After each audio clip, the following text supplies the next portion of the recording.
Claude had been living outside for 2 years. No shelter, no name anyone called with love, just a paddock, a fence, and a life that had already decided he didn't matter.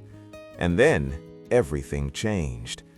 If stories like this hit different for you, you're exactly why this channel exists. Hit subscribe so you never miss one.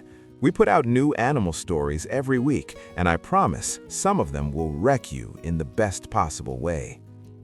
My name is Ali, and I live in Tasmania, Australia. I had always loved the idea of rescuing a greyhound, but I want to be honest, I didn't know a single thing about them. In Australia, greyhounds carry a complicated reputation. Some are still legally required to wear muzzles in public. People cross the street when they see one coming. Not exactly the welcome a dog deserves. But I kept hearing about a rescue called Brightside, a place that takes in greyhounds nobody wanted, helps them heal, and finds them families. So one afternoon, we drove out there. No pressure, just a look. The moment we walked in, Claude came over and lay down right next to us, not performing, not begging, just present, like he had already made his decision about us, and now he was waiting for us to catch up. Have you ever had an animal choose you before you even chose them?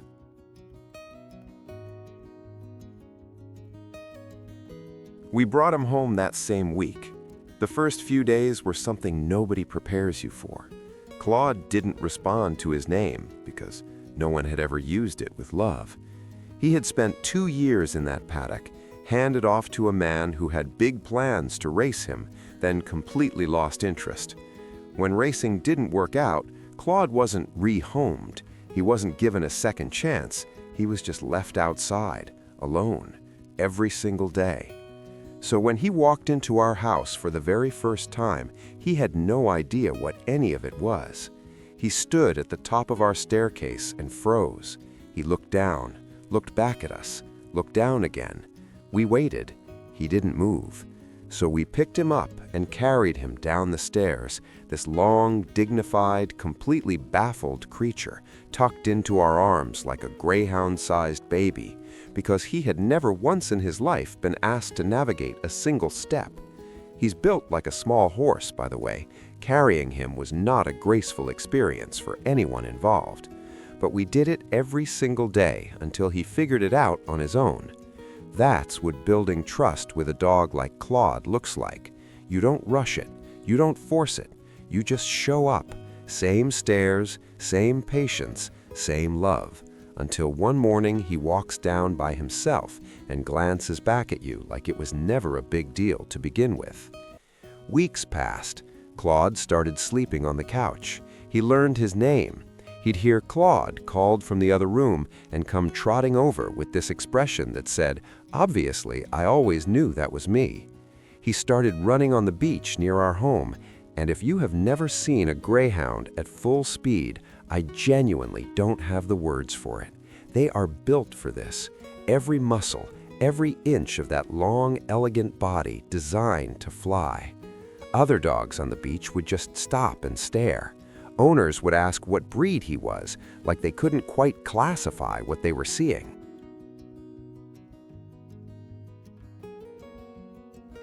Claude didn't care. He just ran. And his face when he runs, pure joy, the kind you simply cannot fake. What do you think? Does he look like a dog or something wilder? And then came the moment I had been quietly terrified about for months. We were expecting a baby. Claude had been with us for a while by then. He was gentle, yes, patient, yes, but greyhounds have a history people talk about. Their size, their instincts, their unpredictability around small children. I had read every article, asked every expert. Nobody could give me a guarantee, and I carried that weight every single day leading up to the birth. The day we came home from the hospital, I held my breath walking through the door. Claude walked over slowly. He sniffed the air near the baby, took one careful step closer, and then he did something I will never forget for the rest of my life. He stepped back, lay down on the floor right beside us, and stayed. Not overwhelming, Not anxious, just there, calm, steady, and certain, like he already understood without a single word from us that something precious had arrived, and that his job now was simply to be beside it.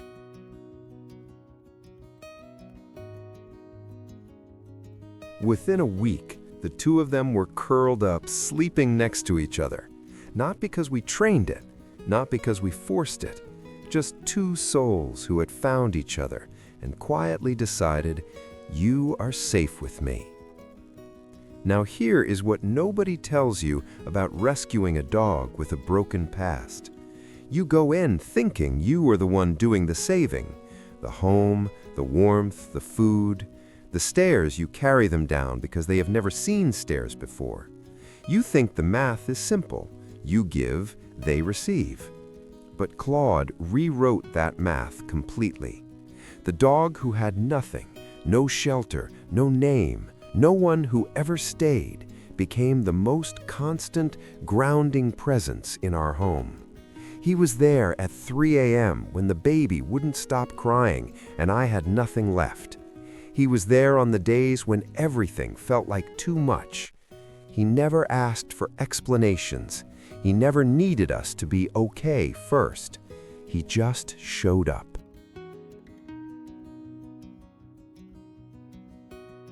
And what he brought to our lives, the steadiness, the love, the grace, is so much greater than anything we ever gave him. Because here is the thing about a dog who was never chosen. When he finally finds his person, he loves differently. Not with conditions, not with hesitation. He loves like someone who knows exactly what it feels like to have nothing, and he never takes a single warm moment for granted. Claude doesn't just live in our home, he fills it. Every single room, every quiet evening, every hard morning he shows up for without being asked. And sometimes, late at night, when the house is finally quiet and Claude is curled up at the foot of the bed, I look at him and think about that paddock. 2 years, alone. And I wonder if he ever dreamed that something like this was possible. I hope he did. If you have been thinking about adopting a dog with a complicated past, a dog that people have doubts about, a dog that doesn't fit the picture most people imagine, I hope Claude's story just gave you your answer. And if you haven't subscribed yet, this is your moment. Stories like this one exist because people like you choose to show up for them. One tap, that's all it takes. Do you believe animals rescue us just as much as we rescue them? Tell me in the comments. I really want to know what you think.